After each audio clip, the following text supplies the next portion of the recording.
Hello there, everyone. So let's go into a Dwarves of Ered Luin faction overview. One moment, please. So let's select very hard, and let's go for the Dwarves. Now, this is pretty much what we are going to refer, but I have a few extra notes into it. So let's check this out. So basically, this is a I'm going to start up while this is loading up. The Dwarves of Ered Luin is basically a very average to small campaign. I think it's a very good faction to start with, to get a glimpse of what a dwarven faction is. Just because you start so, in a remote location, you have all the time that you need to expand and develop a little bit. No, it kind of feels like the Dale of the dwarves, honestly, as in, you have a lot of time to expand and stuff. Also, the Orcs, by the way, who are the factions that you are already at war, they will go immediately for a peace treaty or a ceasefire if you want. So I've actually done it in the first 10 turns, so pretty much basically you can do that. So you have to destroy the Orcs of Misty Mountains and the remnants of Angmar, which is, pretty fine considering that it just means that you have to hold this capital and then this capital right here, which is Goblin Town. So basically after you conquer the whole north, you just continue down and you conquer the Orcs of Misty Mountains. Doesn't feel like to be a very long campaign due to that. I mean, you're gonna have a problem because your capital is right here. I mean, you may be able to change the capital to a more centric location if you want, but pretty sure that you won't have any problems with the overall idea. I mean, it's gonna be pretty straightforward. You just send the units into one direction and they never stop conquering. So let's get into the initial stuff. Well, you have some early picks available, as in you have some settlements here. I'm pointing it out with the mouse cursor. You have some settlements here and here, and you also have a settlement that you can reach here. So you have like a 4 to 5 picks available for you in the early. Just be careful because there are some ambushes over the bridges, especially here. So be careful with that. I can actually show you that one. Of course, sire. By going like this, and there you go. There you have the rebel general. I mean, this is just bandits and the Fort Spearmen, even though it just states that it's elven rebels.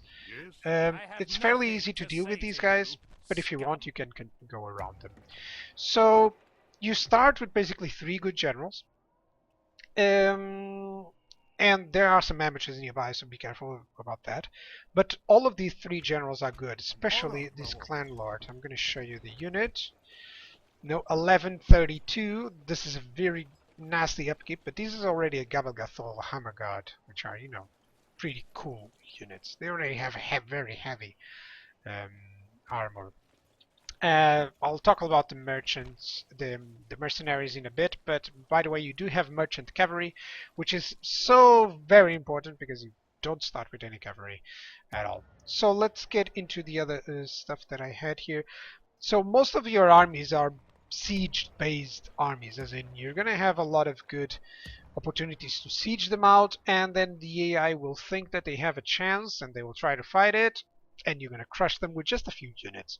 Trust me, you need like a general, and like this army can conquer pretty much anything that is over here. You know, the first battle, of course, it depends on what losses you're gonna have. Just by sieging them, and then the rebels will try to sally out, and you can capture the city pretty decently. I mean, even the forgers can do a good job, and they're really not that powerful. I mean, these are effective against armor, and they have the 6 attack there, and but low armor there. However, you do have this guy, which is just completely overpowered for the early game. So basically, mines. Let me speak about the mine. Now, the mining network does provide a lot of income. I mean, it's the greatest building that provides income, but it also provides culture and population growth. So there's not even a doubt that you should start building this up. However, the cost that it has, and specifically the number of turns, means that if you start building it up right in the beginning, you're going to have very few money in order to keep going. I've done it, and it paid off, But in the early turns, you're gonna have to micromanage stuff like, you're gonna have to leave some pipe holes to build, some grain exchanges. I'd start building something like I remember I started building the practice range, because if not, you won't get missile troops until very late into the game. I mean, as soon as I build the practice range, it takes like 11 turns. So, by the way, that's something that I didn't mention. It's, of course, these are dwarfs, so they have a very high upkeep. Let me just add that here so that I don't forget. So you don't start with forts. This is something else. And the mines take too long and they're very expensive. So you kind of have to consider like doing this. This is what I built early. As in, I started building a practice range and I started building mines here. But every place that you have the mines, the early ones, are really cool. And this one will also have a gold mine, so you should capture that. You start off with a diplomat, which is perfect, and I don't believe that you need actually more than that, because you start on one of the corners and you can get just south, and after that you can just go around this area and you'll talk with pretty much everyone, because everyone approaches Bree to talk. And then you're going to go in Ladres, the Orcs and Missy Mountains, then you're going to go down. So up until the moment that you're speaking with something like Isengard, I don't feel the need for a second diplomat to maybe go on the other side. And even then, it's not really that important. I would just build a spy as fast as I could. Then I would hire the merchant cavalry, and that would be the first and pretty much. You still have 400, for that stuff. So, that would be nice. So these generals, by the way, this general, he does have a special ability. They have the stubbornness of the dwarves. And these guys are Tumunzaha nobles. 15 effective against armor. Come on, these guys hack and slash through everything. 28 defense and no shield. Do note this. These guys are vulnerable against missiles. Particularly, anti-armor missiles will do some damage to them. But, you can handle it. So, no forts.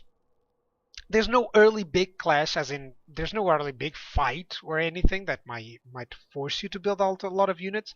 I would just go for the standard units that you need to capture the initial points and then lay back a little bit.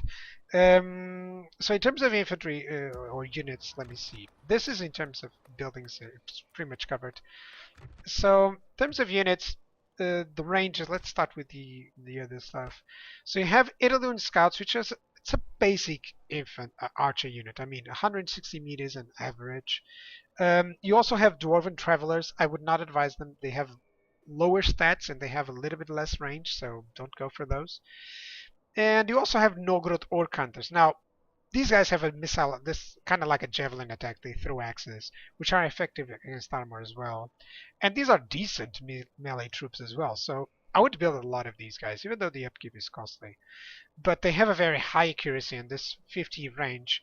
It's kind of fine, as in I would use these guys to just soak up in the initial fight, and they have enough. By having the 50 range, it's kind of enough to approach their own archers and fire them the missiles as well.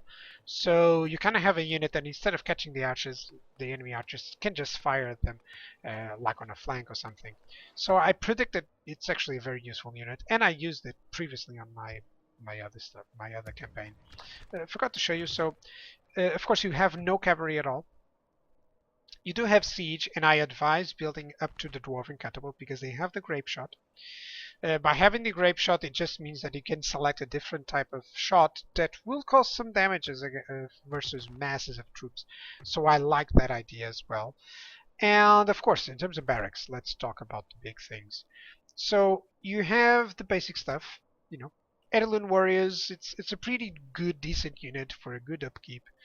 Then you have the Nogrod shield bearers, which are skilled against mounts. So these will be the most likely unit to have. I mean, they're basically upgrades of these guys with the skilled against mounts.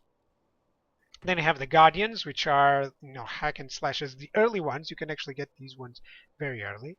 And of course, you have two pike units, the Nogrod pikes and the Bronze Guard. These are probably the most elite unit that you have because it's skilled against anything, pretty much, and it's really powerful. The only thing they like is a shield, so be careful with armor, with anti-armor units. And then you have the Nogrod swords, a basic upgrade unit.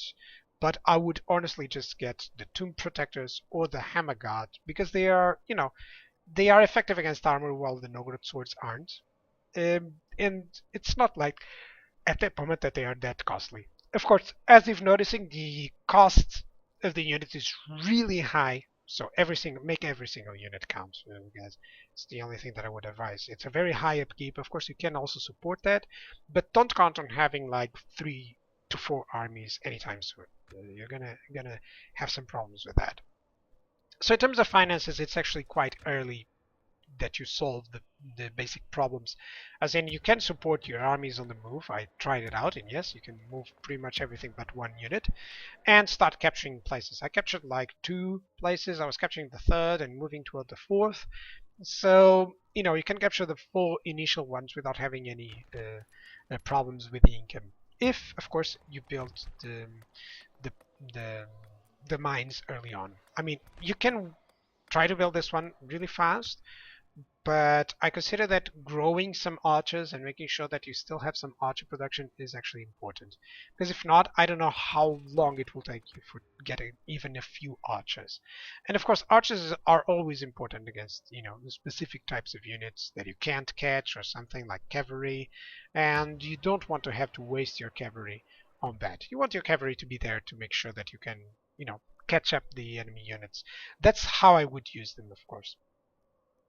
So you start with 3 good generals. 2 of them have abilities. This guy also has the special ability of the Stubborners.